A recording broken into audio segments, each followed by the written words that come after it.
Saúde a todo o povo de Deus, com a paz do Senhor. Amém. Saúde a todos que estão nos assistindo pelo YouTube e pelo Facebook, com a paz do Senhor também. Nós estamos no curso de homilética, né? Homilética é a arte de pregar, é o último estágio do curso teológico de preparação de obreiro aqui da de Brasília, Pernambuco. Então, a gente está estudando a sequência da apostila, estamos estudando necessidades indispensáveis do pregador, e a gente já estudou vários pontos que, por exemplo, ser amante da Bíblia, ou seja, o que o pregador tem que ser, quais as características de um pregador, como ele deve ser, como ele deve se comportar, né? Então, um dos pontos é ser amante da Bíblia, ser vocacionado, administrar bem o tempo, ser criativo e ser humilde. E o outro ponto é ser o que? Avaliado. Isso aí? Avaliação é indispensável para o quê? Avaliação é indispensável para o aperfeiçoamento do pregador. Aperfeiçoamento do pregador. A avaliação é indispensável para a avaliação e para o aperfeiçoamento do pregador. Então, você tem que entender uma coisa: você está sendo avaliado pela igreja, pelas pessoas em sua volta, tá? Mas você também deve fazer questão de ser avaliado, de certa forma. Você deve pedir para que alguém lhe avalie. Eu estava conversando com um pregador, que eu vi ele pregar, e eu contei, ele falou 16 né na pregação dele. E eu disse para o pregador: você prega muito bem, só precisa tirar esse negócio aí. Tirando, está na boa. Isso acontece. Então a gente precisa se deixar ser também avaliado. Quando alguém fizer uma crítica que pareceu bem, porque imagina se eu não dissesse para ele, ele vai continuar assim, e quando ele estiver ministrando, ele pode fazer com que, porque às vezes na igreja, infelizmente, ainda tem gaiato, né? E também às vezes tem jovens que não estão totalmente ligados, que tem aquela seriedade e começa a sorrir. E a gente precisa levar em consideração que nós estamos diante do mestre, e que assim como tem um defeito, eu também tenho em alguma área da minha vida, e principalmente no exercício da função de Deus. Pode ser que eu tenha algum defeito que eu não observei ainda, e quem está de fora vê melhor do que a própria pessoa, muitas vezes. A gente precisa reconhecer isso aí. Então, não se, digamos assim, não fique áspero, não seja áspero com a pessoa que lhe corrigir. Agora, nós que estamos aqui, procure corrigir as pessoas em particular. Diga para ela onde ela errou, para ela em particular. Se ela não gostar, você ganhou. Quem perdeu foi ela. Mas se alguém me corrige acerca de algo que eu vejo que aquilo ali é prejudicial, eu vou procurar melhorar. Então, o pregador, ele está sendo avaliado e deve desejar ser avaliado. E, no nosso caso, como pregador, é bom que nossos filhos, nossa esposa, com humildade, sabedoria, nos digam onde a gente errou. Esse erro pode ser numa gravata. Eu posso estar com a gravata troncha e não perceber. Eu posso estar com a gravata passando daqui, ó, do colarinho da camisa, tá? Às vezes acontece, ele está apressado.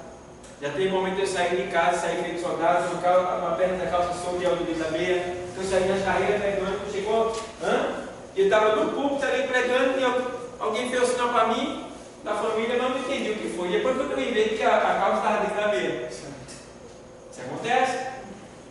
Tá? Então a gente precisa ser avaliado, ter alguém que nos corrija, quem está de fora vê melhor. Certo? Então precisamos ser avaliados. A mulher, o filho ou a filha, o amigo, às vezes está perto de uma pessoa e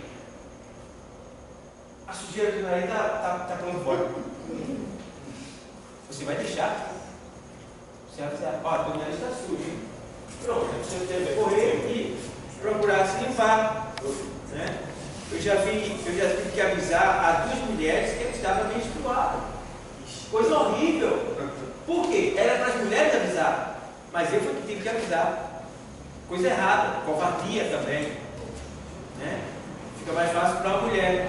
Então, às vezes acontece isso. Você está gripado e sem querer você apareceu uma secreção no nariz e você não está vendo, pode acontecer. Por isso que é bom que você vai lá e corta o cabelinho do nariz com uma tesoura bem amoladinha, corta ele, porque isso vai evitar que alguma sujeira que você não veja fique exposta você estando gripado, você estando no espirro. Isso pode acontecer com qualquer pessoa. Então temos que ter esse cuidado. Homem, raspa as axilas, tira esse cabelo, esse ninho. Tira esse ninho. Daí, não é pecado não. Você vai economizar até mais desodorante. É muito bom, pode sorrir. Não tem problema nenhum. Raspar ou cara? É raspar mesmo, eu raspo mesmo. As axilas, eu raspo mesmo. Entendeu? E aí, ó, jogando legal. Entendeu? E aí, ó, porque você vai ter, não vai ter aquele mau cheiro em caso que você esqueceu o desodorante, alguma coisa. Não vai ficar, porque o acúmulo de pelos ali, isso promove outras coisas e outras coisas mais. Então é ruim. Então deve se depilar. Não é pecado se depilar não, pessoal.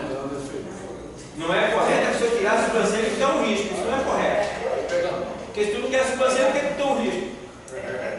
Se tempo todo a sobrancelha é porque ele tem um propósito. Ela está aí servindo para alguma coisa. Não foi, irmão? Deus errou, foi? Então por que tirar a sobrancelha que tem um risco? Veja.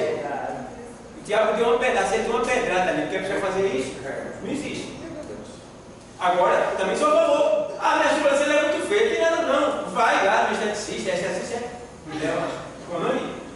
vai lá e ela vai fazer, vai parar ela, vai deixar ela fininha e vai ficar bonitinha. Não é pecado não.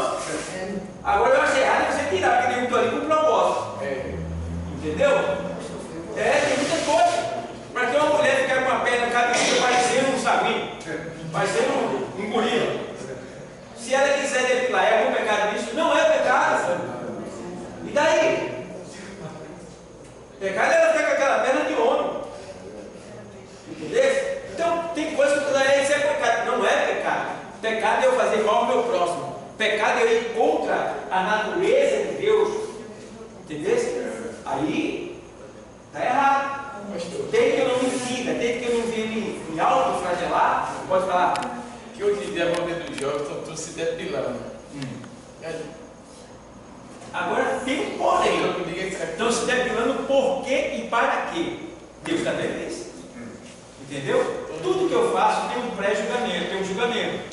Então Deus vai analisar, por exemplo, é como eu digo, é pecado usar calça comprida, uma mulher usar calça comprida? Não tem isso na Bíblia. Mas se ela bota uma calça comprida bem justinha, aparecendo nas curvas dela, ela vai estar dando alimentos para a carne dos homens por onde ela passar. Todo mundo, onde ela passar, em vez de dizer glória a Deus, vai dizer que bicha gostosa. É assim mesmo? Aí tem que ser realista.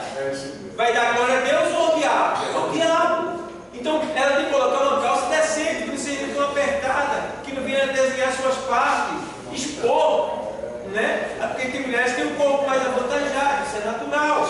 Agora ela tem que entender que a roupa que ela vestir não deve expor aquilo ali.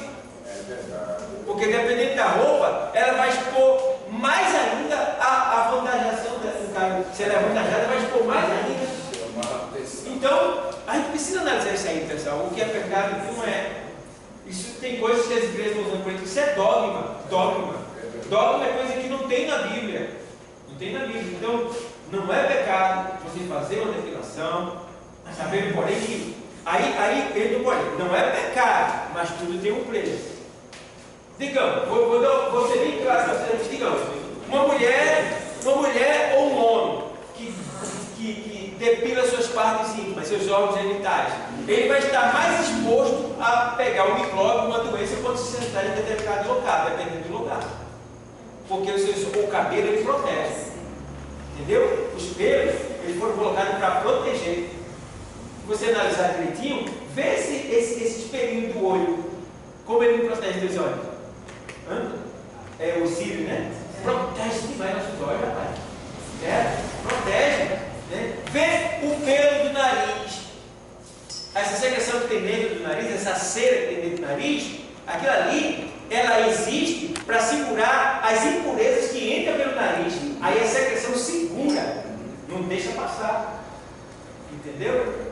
A cera do ouvido, tudo tem um objetivo, não é em vão. Então, a gente precisa entender, tudo tem um preço. Se eu mexer, vai ter um preço. O cabelo de sovaco também. Desde o sovaco também. Mas o sovaco, nem tanto. Nem tanto, eu estou falando mais das partes íntimas.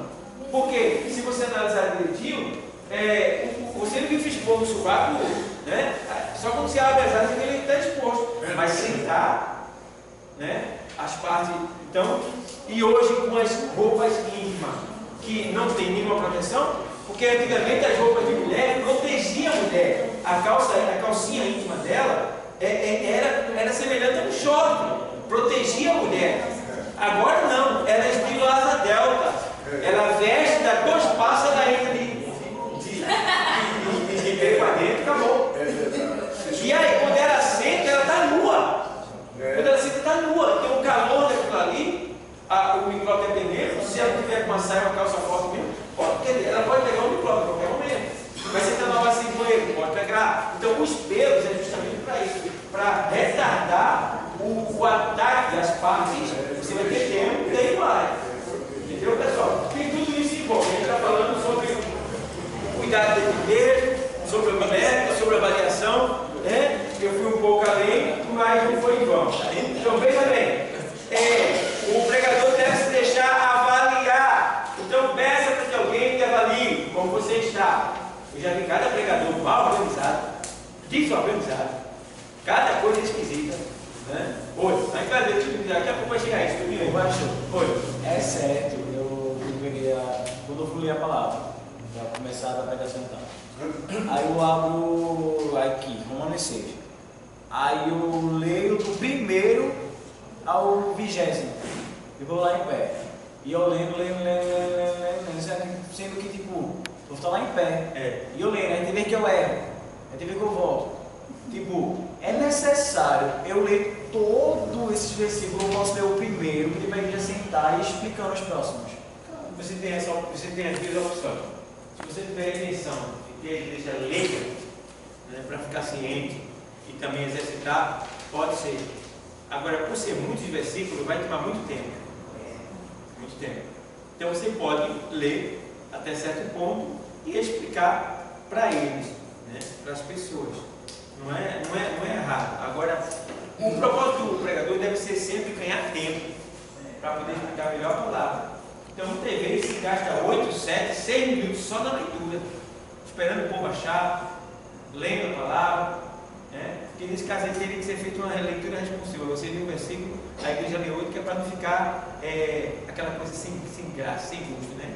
Então, para você não deixar a igreja ficar incomodada, você, vamos fazer leitura responsiva. Eu leio um versículo e a igreja leu, daí todo mundo se ocupa. Entende? Desse jeito. Mas não é bom. Porque, entendendo por outro ponto, quando você, no que diz respeito ao Lélica, quando você lê 20 versículos, você vai ter que explicar os 20 versículos. Vai dar tempo? Não vai. Você vai ter que sintetizar e vai ficar faltando muita coisa. Então você tem que resumir o máximo, porque às vezes eu tenho 4 versículos para pregar e não uso eles, né? Não uso eles todos, porque os 2 ou os 3 primeiros que eu já usei já me levam por dentro da Bíblia ao ponto de passar até da hora. Imagina eu ler 20 versículos. Então, não é bom que você faça isso. É bom que você se familiarize com o texto todinho. Porque, claro, você vai pregar sobre um versículo, ou um tema, um texto. Então, você deve ler o capítulo todinho. Ler o capítulo todinho. Se possível for, ler o capítulo anterior. Para saber o que foi que aconteceu lá. Para começar aqui. E você ter uma base. Para não só fazer a introdução do capítulo anterior, como também está aqui você lendo.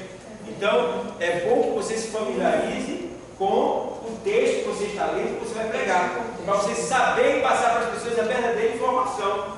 Porque até você pode se perder. Você pode se confundir, pode falar coisa que não é. Então a gente tem que ter esse cuidado. Amém? Amém. Então vamos lá. A avaliação é indispensável para o aperfeiçoamento do pregador. Tá vendo? É para você se aperfeiçoar. Uma pessoa de confiança do pregador pode auxiliá-lo. A esposa, por exemplo, ouvindo-o e observando em que ponto ele precisa o quê? Melhorar. Não. Infelizmente, a gente precisa dizer para essa mulher, saiba falar. Filho, tu falou isso e isso.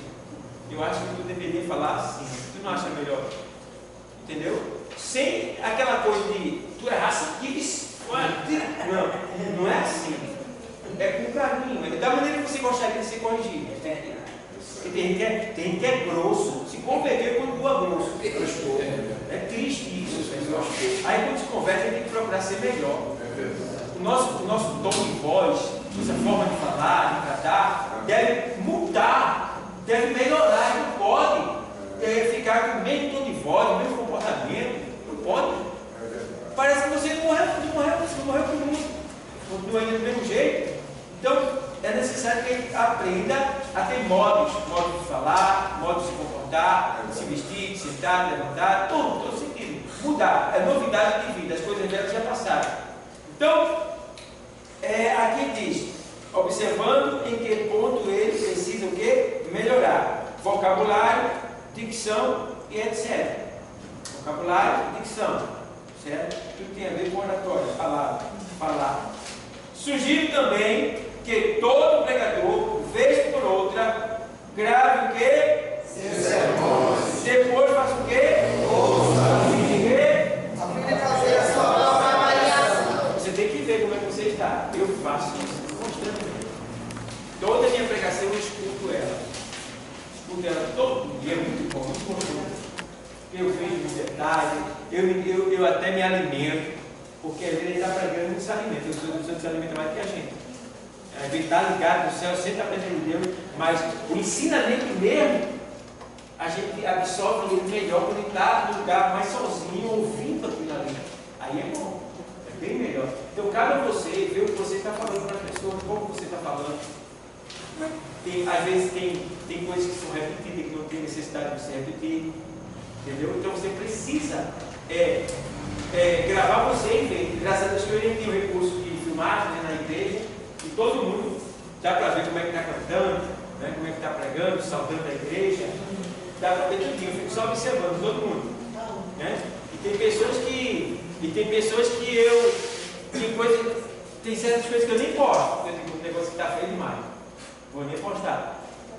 Mas é muito bom o recurso que a gente tem de filmagem, porque a gente se corrige. Já dá para ver antes de alguém falar. Certo? Então aqui a gente sai da avaliação e vai para onde agora? Ferramentas de trabalho, ou melhor dizendo, ferramentas de trabalho do pregador. Ferramenta de trabalho.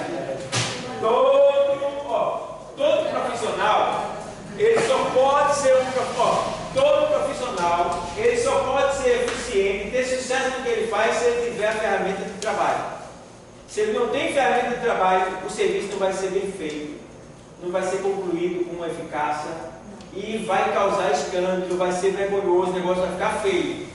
Então é necessário que o profissional ele tem as ferramentas. Não é diferente o profissional, no caso, o pregador. Ele deve ter as ferramentas do trabalho dele. Então, por exemplo, aqui, todo pregador precisa estar equipado com algumas ferramentas indispensáveis. Elas são o quê? Indispensáveis. Não pode deixar de ter. Você tem que ter. É importante que você busque e compre, tenha elas com você. Que o ajudarão a entender que o quê? E descobrir fatos, circunstâncias dos tempos bíblicos. Descobrir fatos e circunstâncias do tempo bíblico. Dentre essas ferramentas, destacamos algumas. Graças a Deus que essa turma estou lidando com ela, foi a única que mais comprou o livro, até porque eu também tenho livro nas outras.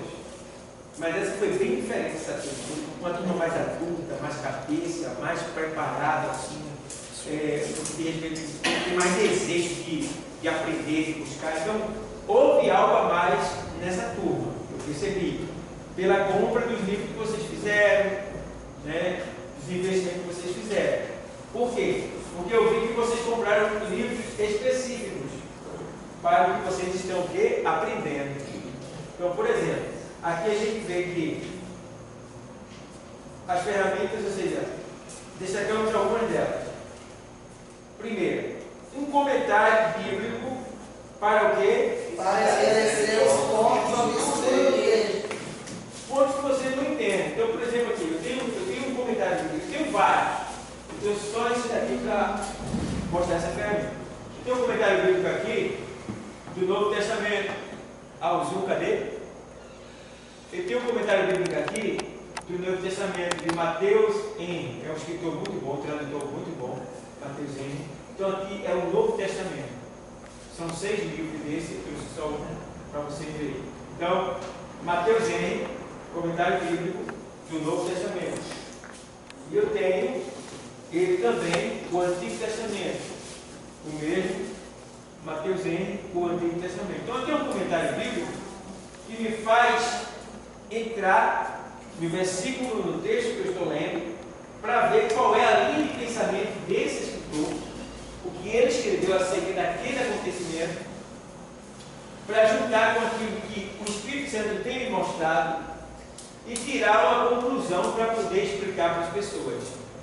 Então o comentário serve para isso, para lhe esclarecer alguma dúvida, alguns pontos obscuros que você não está entendendo. Você vai lá e você tem a interpretação, ou seja, uma linha de pensamento de uma pessoa que foi preparada para isso. Porque aqui, o que está escrito acerca de tal versículo não é definitivo, é apenas uma linha de pensamento.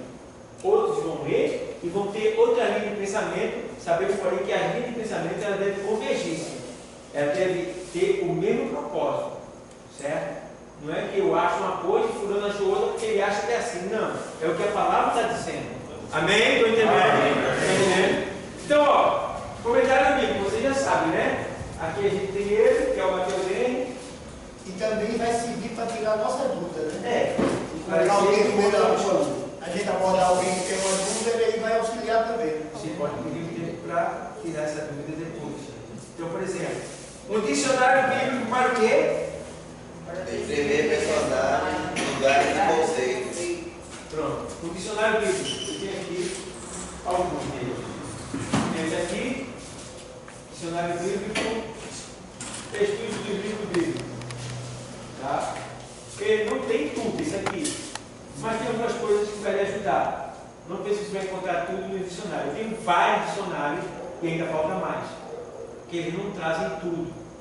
Às vezes tem assuntos que deixam a desejar. Aí você tem que estar deixando um, pegando outro, pegando outro, pegando outro. Tem esse daqui, tem aqui este daqui, é mais uma, às vezes esse tem, aquele não tem, aquele tem, esse não tem, esse daqui.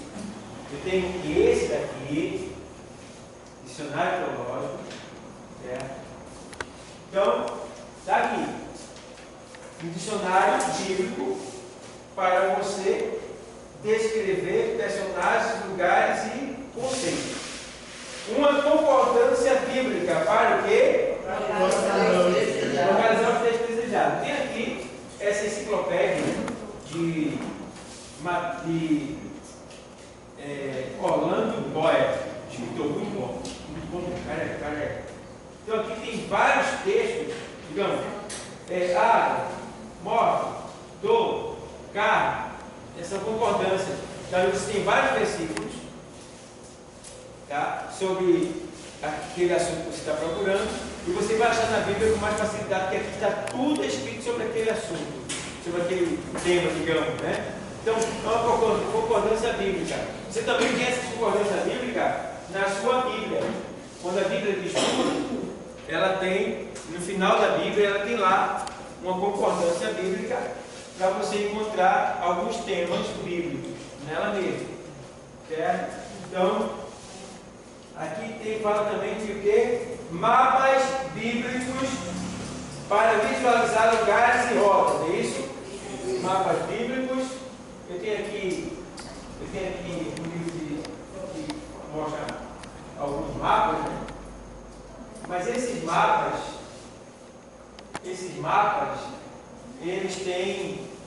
eles têm na sua Bíblia, quando eu era de estudo, existem esses mapas. Tem muita Bíblia boa, por exemplo, eu tenho uma Bíblia aqui, essa Bíblia, ela não tem uma Bíblia do comércio, se tiver ela deve ser de 3 a 4 mil reais, essa Bíblia aqui. Quem tem ela foi premiada, tem para de fabricar, e ela agora, ela tem aqui um mapa, ela tem aqui vários mapas, né? E ela tem um mapa aqui, deixa eu ver se eu acho, e é assim, olha aí. Aqui tem todo o plano da salvação, desde o céu até o inferno. Começa aqui em cima, o plano divino através dos tempos, dos séculos, né? Aí tem aqui está o trono de Deus, o começo de tudo. Aí ele vai mostrando todos os povos, até o inferno. Hades, inferno, aqui. Bíblia muito boa. Isso aqui também vem na sociedade bíblica. Esse aqui vem, eu vou até comprar também em tamanho grande. Tem ele em tamanho grande, né? Do tamanho desse quadro, do tamanho daquele de cima ali, tem vários tamanhos. Vou até comprar ele também para deixar em casa, que é muito bom, que explica todos os detalhes do plano da salvação. Isso só tem esse mapa assim, só tem na Bíblia dele, que parou de fabricar. Então, a maioria das coisas. Qual é essa Bíblia? O nome dela? Dele.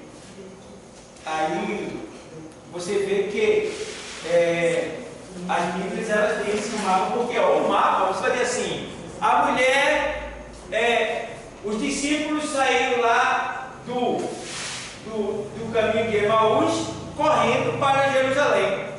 Aí você vai ver no mapa de Emaús até Jerusalém, quantos quilômetros tem. Aí você vai pregar, aí você vai trazer a introdução e vai dizer, e veja quanto esses homens, a emoção, a alegria de ver Jesus ressuscitado. Eles correram, eles andaram, eles correram ao ponto de entrar numa distância que, se eles fossem andando, seria mais de dias. Mas eles chegaram em pouco tempo, de tanta alegria. Veja, eles correram tantos quilômetros de Emaús até Jerusalém, foi tanto, a gente está explicando para as pessoas a distância, em quanto tempo eles chegaram ali. Aí aquilo tem um motivo. Aí isso tudo enriquece a sua introdução e a sua pregação acerca do assunto que você está ministrando. Então, esses mapas é para você ver a distância de Tiro, né, até Sidom, a distância da mulher cananeia correu da nação dela até Jesus. Então isso é muito importante você saber essa distância, para você poder interpretar como o Espírito Santo usou aquela pessoa, trabalhou na vida daquela pessoa, fortaleceu aquela pessoa para que aquela pessoa chegasse até Jesus, até aquele local. Então tem toda essa questão geográfica que deve ser respeitada quando você for pregar sobre um assunto. Certo, pessoal? Então, a gente vê também aqui, mapas bíblicos, né? E tem também agora o quê? Aqui, diferentes traduções da Bíblia para comparar o quê? A linguagem. Pronto. Então eu tenho aqui, geralmente na minha mesa eu tenho aqui várias linguagens, eu sempre ponho aqui. Eu tenho a linguagem da Bíblia de Jerusalém católica, eu tenho a Dake, eu tenho a do Expositor, eu tenho a King James, eu tenho a Pentecostal, eu tenho a linguagem de hoje, eu tenho várias Bíblias, só aqui fora as que eu tenho em casa, tudo isso para eu interpretar os textos. Já teve dia de eu estar fazendo estudo e minha mente travou em um versículo que eu não consegui entender de jeito nenhum. Aquela linguagem ali estava me levando para um pensamento que não tinha a ver, mas eu só pensava naquilo. E eu peguei várias Bíblias e eu só vi cair a ficha quando eu peguei a Bíblia. Eu me lembro que foi a King James, a linguagem dela, essa Bíblia daqui.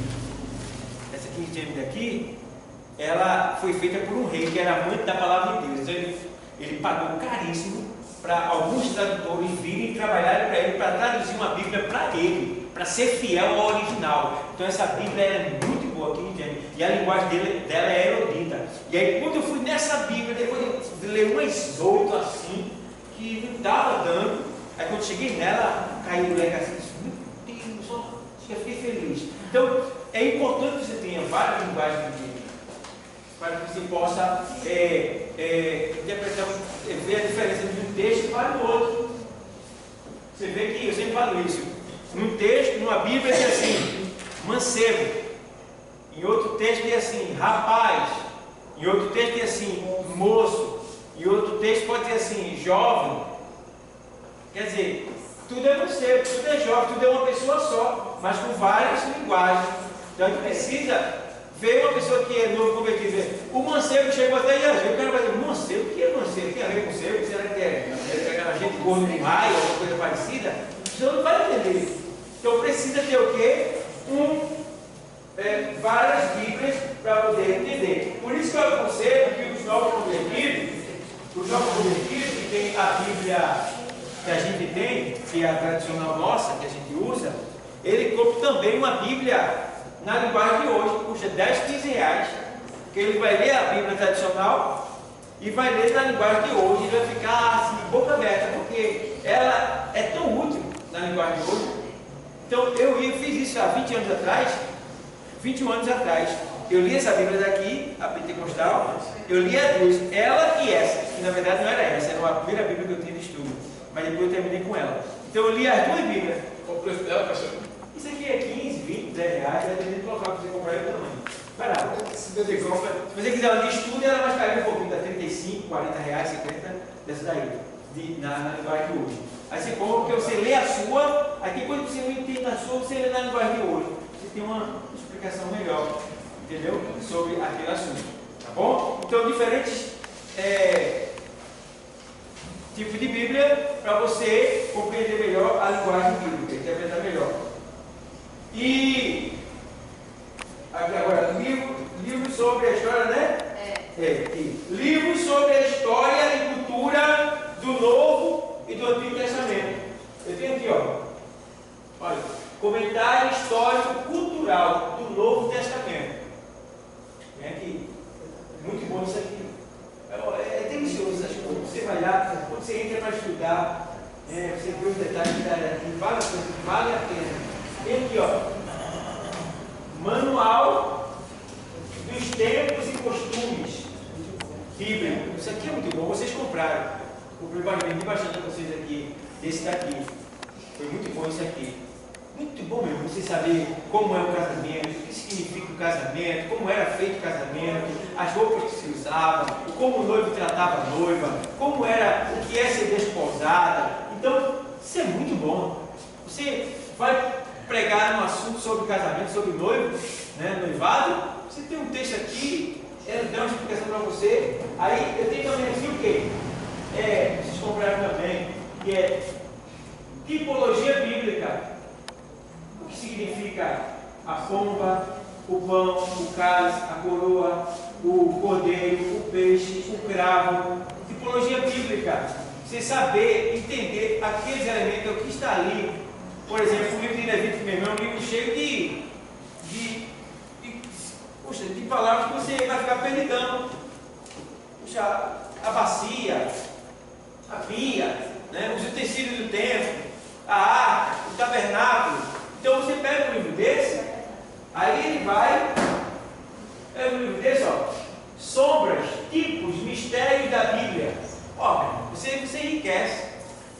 Você lê o texto de um negócio desse, você vai para o assunto, seus olhos ficam tudo nu na sua frente.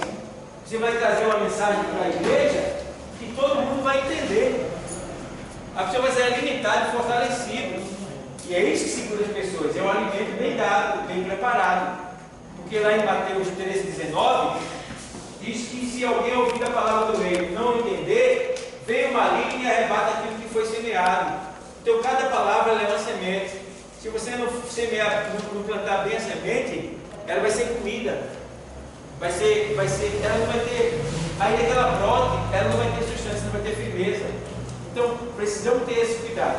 Vocês estão entendendo, pessoal? Por isso eu digo, todo mundo que está desejando crescer no ministério, isso é bom para vocês. Felizes são vocês que desejam isso. Bem-sucedidos, bem-aventurados, abençoados na terra, e podem pedir o que vocês quiserem. Para isso que Deus vai dar. Ele deu a mim. Deu a mim e vai dar a vocês também, se vocês pedirem. Senhor, eu quero uma biblioteca. Não seja financeiro, Deus vai começar, pega o seu dinheiro, compra, livro de segunda mão, livro novo, compra em 10 vezes, sai, comprando. Vai fazendo, porque isso vai servir para você, para seus filhos, para seu neto, não tem fim. E é dinheiro investido, nunca vai se perder. Então façam isso, comprem. Procurem ver as ferramentas mais essenciais do momento para você e depois vá comprando, vai acrescentando. Você só vai ganhar com isso, é muito bom. Eu tenho cuidado de vocês fortalecendo a presença de Deus, com a palavra dele. Eu estava, olha irmão, é tão incrível, eu gosto de pegar coisas que ninguém prega, pela misericórdia de Deus. Hoje eu fui evangelizando na Seasa, tinha 5 homens grandão assim, desse grupo lá pela Seasa, escutando ele. Eu fui comprar ele, aí disse, esse irmão aqui também é crente, esse irmão aqui, eu sou pela misericórdia de Deus. Aí ele permitiu que eu entrasse na conversa. Ele estava falando sobre aceitar Jesus, porque qualquer hora a pessoa pode morrer. O pior, aí eu entrei. E o pior não é morrer, fisicamente falando. O pior é morrer 2 vezes. Aí eles olharam para mim, porque tem a morte física e tem a morte espiritual, que é a morte eterna. Aí eu comecei a falar, eu falei sobre aquilo que eu falo para vocês, sobre a ressurreição do corpo perecido, a vida no inferno, a vida no céu. Ficaram lá olhando assim, e depois quando eu saí, o irmão ligou para mim, irmão, sou eu, olha, eu quero seu nome, seu telefone, eu quero isso, eu quero aquilo. Ó, que foi? Foi eu? Não, a palavra. Conhecimento que você adquire é para você dar. Quando você der esse conhecimento, as pessoas vão ficar assim, ó. Agora é importante a gente procurar se informar, para informar também bem as pessoas. Então, da maneira que eu prego, eu nunca vi ninguém pregar para mim. Claro, cada um tem o seu estilo de pregação, de pregar, a sua forma. Agora, informações, elas devem ser bem trabalhadas para passar da maneira que a pessoa... Olha, quando você pregar para uma pessoa, você tem que causar, você tem que colocar na pessoa, você tem que pregar para a pessoa de maneira que ela possa ter temor daquele momento por diante. Não é medo, não é temor. Ela diz assim, rapaz, está me conhecendo, se eu morrer, ele vai dizer, se eu morrer, rapaz, lá no inferno, isso vai ficar na mente dele. Vai ficar perturbando ele vai passar a ter medo da morte mais. Porque tem gente que é assim, está dizendo isso. Tem gente que diz, morreu, eu sou defunto, rapaz. Nem aí não. Rapaz, e Deus, Deus me bota quando ele quiser. Não é assim não. Eu deixo bem claro isso daí para ele entender. Você tem que escolher, meu amigo. Jesus veio a terra para lhe dar escolha. Cabe a você escolher de uma decisão. Porque se você não escolher, aí, meu irmão, já era para tudo. E eu falei que existe o desprezo eterno. O desprezo eterno, nem Deus se lembra. Os que forem para o inferno, nem Deus vai se lembrar dos que estão no inferno. Vai ficar na dimensão eterna que nem Deus se lembra deles. Que coisa terrível. Chama-se desprezo eterno. Então, será terrível. Um para o gozo eterno. Um para o gozo eterno, onde Deus vai se lembrar. E o outro é gozo eterno. Então, vamos ter cuidado, pessoal. Então, você tem que entrar para valer mesmo. Então, se prepare. Pegue um texto que vocês têm dúvida. Aquilo que incomoda você. Isso aqui quer dizer o quê? Isso aqui quer dizer o quê? Pronto. Faz anos, irmão. Anos. Que eu estou para estudar sobre o enxofre do inferno. Eu não parei para estudar e pesquisar. Vem vários momentos para eu esqueço e tal. Um dia alguém vai me perguntar sobre enxofre. E eu vou ter que saber. Porque eu me sinto a responsabilidade de aprender aquilo. E eu fiquei, né? Tá passando o tempo. Faz mais de 10 anos que eu quero estudar sobre enxofre, não estudei ainda. Com fogo e enxofre. Não é isso? Minha filha comprou um sabão que o médico passou para ela. E o sabão era de enxofre. E ela disse, pai, depois que eu usei o sabão, minha pele secou de um jeito, aí, na hora, já não precisa mais saber para que serve o enxofre. Se fogo seca, junto com o enxofre, vê o que é que vai acontecer. Sugar. O bicho não morre. Aí colocava para matar o micróbio, né? Já até hoje para matar o micróbio. Não, porque eu gostei, né? Aí colocava a pedra que era com propósito, eu me lembro que era com propósito de matar micróbio, né? Para um. Entendeu? Porque o gosto dele é horrível, ele faz mal também. Ele, absorvendo muito ele faz mal. Então, você está entendendo? Aí naquela hora ali o Espírito Santo era. Eu digo, mas ela ficou tão seca a minha pele. Olha para que serve. Bicho, na hora, porque fogo e enxofre. Então, se o fogo queima, o enxofre seca. Vê como é que vai ser o monstro lá. Por isso que você disse, lá o bicho não morre. E o fogo nunca se apaga. Por exemplo, só para você ter uma ideia, a múmia, quando o faraó morria, ele era mumificado. Ele usava um produto que até hoje, se pegar um caixão, um sarcófago de faraó, ele está lá, ressecado lá, o corpo completo lá, ressecado. Entendeu? Só para vocês terem uma ideia. Então, esses produtos que eles colocam lá. Então, ali o bicho não morre, o fogo nunca se apaga. A pessoa do inferno é muito feia, a pessoa do inferno. É terrível a imagem da pessoa. É como a imagem de um monstro. Porque junto com. Olha que sinal, meu Deus do céu. A pessoa no corpo físico, normal, natural, gritando de noite, com muita sede. Vê que o corpo vai ser preparado para sofrer. É dor. E o pior que vai acontecer, irmão, sei não. Se você sentar, porque. Ó, irmão, não tem fim. Irmão, não tem fim. Irmão, pelo amor de Deus, não tem fim. Isso é o pior que me incomoda quando estou lendo. Eu digo, meu Deus, o cara vai para o inferno, velho. Fica lá. Não é por toda a eternidade, é para sempre. Sem fim, sem fim. Que preço, meu irmão, que preço. Isso por causa de uma mulher boa, só daquele que viu lá, né? Isso por causa de um homem bonitão, rico, de dinheiro, que ela viu ali, né? Isso por causa da falta de perdão, não perdoa, ela fez isso comigo, guardei, não quero nem conversar com ela. Irmão, por detalhe, por besteirinha, as pessoas voltaram nesse lugar. Nesse lugar. Era terrível. E o pior, que mesmo estando nesse lugar, ainda vai ter grau de sofrimento. Porque no inferno tem grau de sofrimento. Tem uns que vão sofrer mais do que outros, todo mundo está no sofrimento. E ainda tem aqueles que vão sofrer mais do que outros. Mais pecou, mais vai sofrer. Está no mesmo lugar. Eu estava observando o seu falando agora, eu fico pensando assim, a gente deveria estar no mundo, a gente faz com medo de carinhos, né? O senhor falou aí, mas deveria estar na igreja e que é uma dificuldade a muitos de perdoar. A gente deixa de estar no mundo de beber, de fazer tudo aquilo. Você está na igreja, você deixa de fazer, mas uma coisa que ainda fica em você. A carne não deixa. Perdoar. O que é que você faz? Eu costumo, quando vem a vontade de ir, eu engulo, eu seguro. Porque eu sei que se eu fizer, eu vou ter que pedir perdão. E eu não posso pedir perdão. Tem que pedir. Então eu procuro ser besta, bobo, né? Levar na esportiva, do que eu tenho que agir e depois eu tenho que dizer, olha, me perdoe. Ou e a carne não quer, tem que fazer. Ou faz ou vai para o inferno. Mas é gostoso pedir perdão? Não. A carne não quer? Não é gostoso orar? Chega um momento que você sente o gozo da oração, a presença de Deus, mas a carne não gosta de orar. Pedir perdão também não é gostoso. Porque a carne, tu pede perdão, a carne não foi orar, tu é bobão. Ele pode ter o perdão, a carne está ali. Fazendo você sentir um lixo pedindo perdão. Que é isso que a carne faz. E você tem que está ganhando é você. E às vezes você não quer pedir, você está certo, mas você tem que pedir. Isso. Porque aí Tem passa ao contrário. quem pede, quem veio aí foi ele. Aí eu vou ter que pedir. Isso. Aí é por isso que o perdão é mais difícil ainda, porque você é certo, mas para que você possa, o outro possa se sarar, é você que tem que pedir. Aí o outro fica no erro dele lá, não vou pedir nada. Não vou pedir nada. Ele vai, tá vendo aí, ó. Aí você. Não, tem que pedir, tá? Aí você.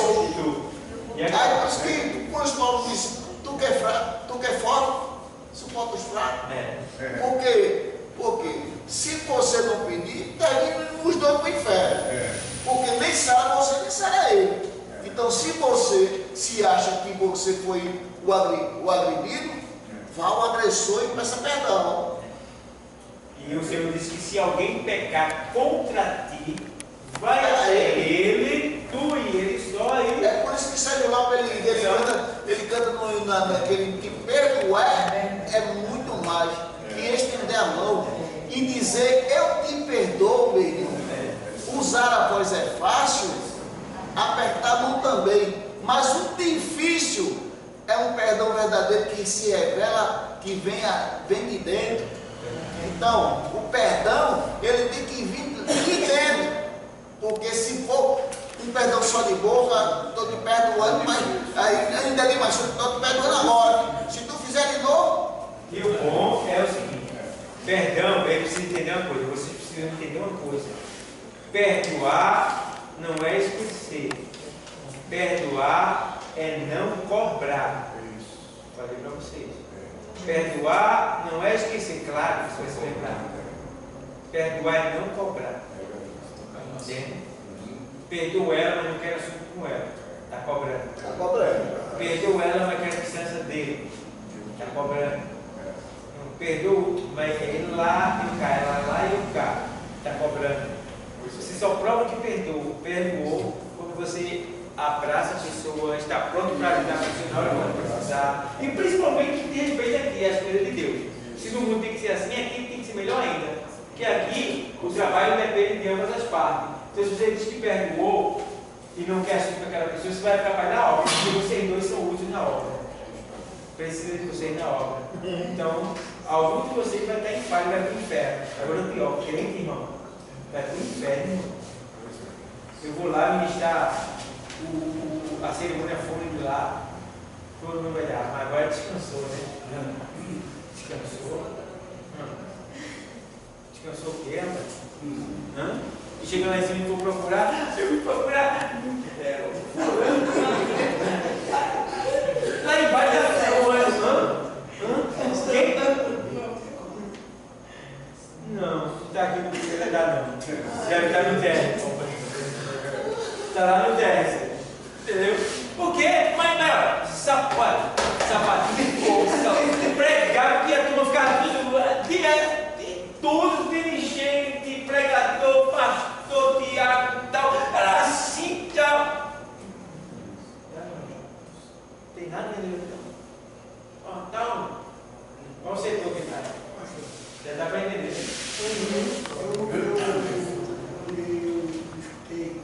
Eu vi em algum lugar. Quando estiver lá naquele plano celestial, você vai lembrar daquele ser. Aí você não vai lembrar daqueles que não subiram. Daqueles que não subiu? Você vai lembrar, vamos dizer, eu tenho um parente meu que subiu, eu vou me lembrar que ele é meu parente, mas aquele meu parente que não subiu, eu não lembro dele. Você não lembra dele? Não, veja bem. A Bíblia diz que nós nos conheceremos, né, por um momento. Daqueles que estão lá. Aqueles que não foram para o plano, esse a gente não lembra, mas a gente não fica com sentimento e mas não entra sentimento, não, é detrimento. Eu não sei o que é certo. Eu estou dizendo sentimento, mas como eu estou dizendo, eu não lembro o nome que ele falou. E você foi meu parente, eu lembro de você. Mas se eu tenho um irmão que ele não meu irmão de sangue, ele não chegou no plano, ele é esquecido. Eu não lembro, eu só lembro daqueles que estão lá. O que não atingiu o plano, esses não entram no pensamento. Eu não sei. Bom, veja bem, eu ainda vou trazer uma resposta melhor sobre isso daí. Vou ver na próxima aula, mas eu vou adiantar alguma coisa. O que acontece? Não, deixa tudo de lá. Vou adiantar alguma coisa aqui. Não, deixa tudo para mim. Só para. Veja bem, haverá um momento que toda lembrança será apagada de nossa mente. Não haverá mais lembrança de mais nada. Mas veja bem, a igreja, vamos mudar um pouquinho, a igreja, ela vai estar no juízo final não como réu, mas como espectadora. Porque a Bíblia diz que a igreja vai julgar os anjos caídos. Então todos eles estarão lá no juízo final, né? Ou seja, os ímpios, né, estarão lá no juízo final e a igreja vai estar lá. Aí eu pergunto para você, Nós vamos estar ali, julgando as nações, julgando todo mundo.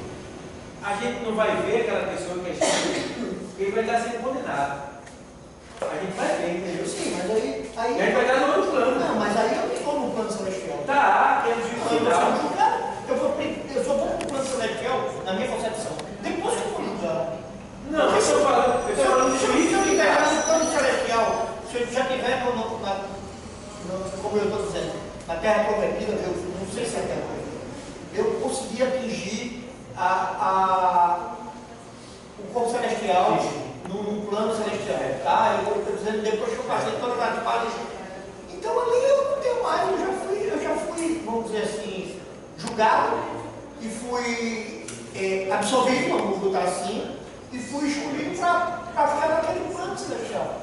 Aqueles que não aconteceram, aqueles que não atingiram, como muitos são e poucos irão, esses poucos que não irão, eu não vou lembrar dele porque ele não vai estar ali. Mas nós, a Eu igreja, não tenho certeza. nós, a igreja, estaremos julgando as nações com Cristo. Entendeu? Então a gente vai ver pessoas que eram da nossa família, ali que estão na desobediência, que não preferiram. Agora, a questão não é lá. Não é o Senhor que vai julgar? Não. A Bíblia diz que nós julgaremos até os anjos caídos, os demônios serão julgados pela igreja. Senhor, pela igreja. Sim. Pronto, vai saber. Lá em 1 Coríntios, capítulo 6. Procurarei. 1 Coríntios, capítulo 6, você vai ler. Aí depois você vai ver lá que estava vendo Cristo contendo dentro da igreja, e ele disse assim: olha, vocês não têm nenhum sábio entre vocês para julgar a causa de vocês, é preciso fazer litígio, ir para a delegacia. Não há um sábio entre vocês? Não sabem vocês que nós julgaremos os anjos? Né? Aí quem não entende diz que os anjos, os anjos caídos, os demônios serão julgados pela igreja. 1 Coríntios, O capítulo 6 é isso, mas Versículo 3. Aí, qual? 6 e 3. 6 e 3. Aí o que acontece? Vai haver momentos que a gente vai ver pessoas nossas ali, mas vai haver momentos que isso aí, viu, Antônio, vai ser apagado da nossa mente, a gente não vai ter lembrança de mais nada, não vai de mais nada. Até porque o nosso corpo glorioso, ele vai ser, como os que vão para o inferno, vai ser um corpo preparado para sofrer, o nosso corpo glorioso vai ser um corpo preparado para o gozo eterno. Então não tem como a tristeza penetrar. Eu estou vendo ali o meu irmão, que eu preguei para ele, ou uma mulher, uma esposa, tudo ali, e eu não vou sentir uma tristeza, porque esse corpo que eu recebi é um corpo preparado para gozo eterno. Então a tristeza não consegue penetrar nele. Do mesmo jeito que os que vão para o inferno é um corpo preparado para sofrer. Nunca vão sentir alegria, só sofrimento. Então é um imposto. Um é extremo de sofrimento e o outro é extremo de alegria. Então aquele que está no extremo da alegria não vai sentir nenhum sentimento estando no plano celestial, vendo seu irmão indo para o inferno. Não vai ter. sim, mas para ele não ter esse sentimento, ele não pode lembrar ele como irmão. Porque senão ele vai ter esse sentimento. Não vai não, por causa do corpo que ele recebeu. O corpo que ele recebeu é um corpo para gozo eterno. Mas eu não sei, querido, dele que ele está indo para o inferno. Mas a gente está aqui agora. Vai ser, nesse caso aí, é uma pessoa sem sentimento. Não, sem sentimento de pecado. Sentimento de pecado, porque ele não vai. Olha, irmão, para você ter uma ideia, quando você chegar lá no tribunal de Cristo, vai ter um tribunal de Cristo que já fosse arrebatado, está sendo julgado, e vai ter uma hora que você vai chorar. A Bíblia chama de detrimento. O que é detrimento lá? Que vocês estão sendo julgados? O julgamento não vai ser Esse é o julgamento do crente. Tem o julgamento do ímpio e esse é do crente, o arrebatamento. Eles chegarão e serão para ser julgados. As suas obras não é para condenação, é para avaliação e pagamento. Receber o pagamento. Entendeu? Chama-se Tribunal de Cristo. Porque o crente ele vai ser julgado para receber o pagamento. Entendeu? É diferente do ímpio. O ímpio vai ser julgado para prestar conta dos pecados e ser lançado no lago de fogo. O crente vai ser julgado no Tribunal de Cristo. O ímpio vai ser julgado no juízo do grande trono branco, que é o juízo final. O crente vai ser julgado no Tribunal de Cristo. É só para avaliação de obras. Se passar também vai para o inferno. Se ele passar, ele chega lá. Então, vai para o inferno que Não, ele não vai chegar lá. Lá só chega quem é salvo. Chega quem é salvo. Então todo mundo que está no Tribunal de Cristo não perde mais a salvação, já está lá. Entendeu? Agora o que acontece? Tem lá na 1 Coríntios, capítulo 3, quando fala sobre as obras, né?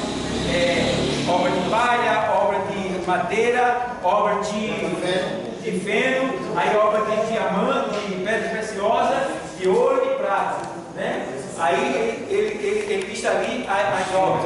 Aí vê o quê? Aí vê só, escuta essa.